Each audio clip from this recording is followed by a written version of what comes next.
જય શ્રી કૃષ્ણ। આ વિડીયોમાં સાંભળશું મનુષ્ય દ્વારા કરવામાં આવતા એવા કયા પાપ છે જે કરવાથી મનુષ્ય જીવનભર ગરીબ અને રોગિષ્ટ રહે છે।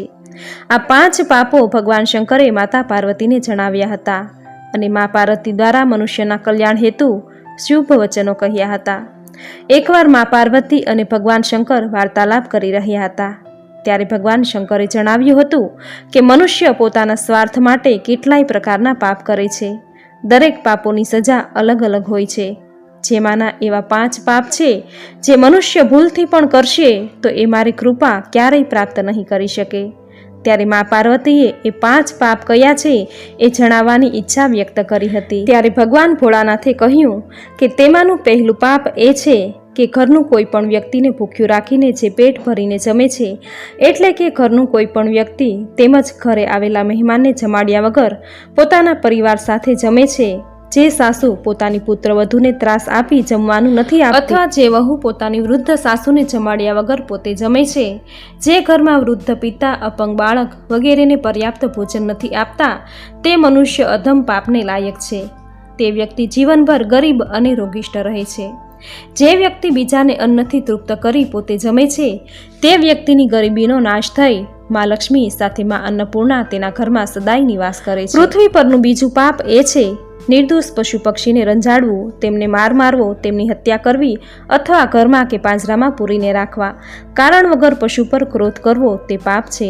આવા વ્યક્તિ પર ભગવાન શિવ અત્યંત ક્રોધિત રહે છે। તેના જીવનમાં હતાશા, ક્રોધ, ગરીબી, દુઃખ, સંકટ હંમેશા રહે છે। પૃથ્વી પરનું ત્રીજું પાપ ભગવાન શંકરે કહ્યું છે કે જે વ્યક્તિ પોતાના સ્વાર્થ માટે બીજાની મજબૂરીનો ફાયદો ઉઠાવે છે તેમજ કોઈ ભોળા માણસને ફસાવી તેનું ધન લૂંટે છે તે પાપી છે। તેના પાપની સજા રૂપે દરેક જન્મે લેણામાં તે વ્યક્તિ ડૂબેલો રહે છે। ભગવાન ભોળાનાથ તેના પર સદાય ક્રોધિત રહે છે। જે મનુષ્ય પોતાની દીકરી કે બહેનનું ધન કપટ નીતિથી હરે છે તે નરકને પામે છે। પૃથ્વી પરનું ચોથું પાપ ભગવાન શંકરે એ કહ્યું છે કે જે પુરુષ પર સ્ત્રી સાથે સંબંધ રાખે છે તેમજ જે સ્ત્રી પર પુરુષ સાથે સંબંધ રાખે છે તેને ભગવાન શંકરે ઘોર પાપી કહ્યા છે।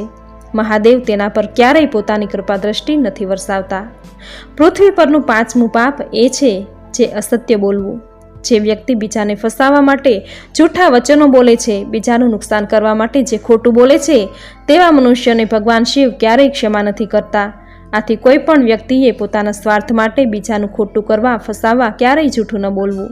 જૂઠું ક્યારેય ટકતું નથી, તે ખૂબ જ ઓછા સમયમાં બહાર આવી જાય છે।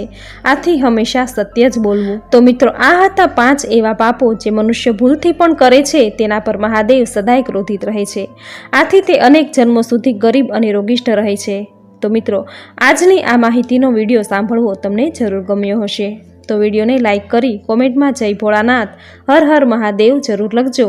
ચેનલ સબસ્ક્રાઈબ કરી બાજુમાં બેલ આઇકન જરૂર પ્રેસ કરજો। આવી જ નવી ધાર્મિક માહિતી, નવા ધાર્મિક વિડીયો સાથે ફરી મળીશું। ત્યાં સુધી આપ સૌને મારા જય શ્રી કૃષ્ણ।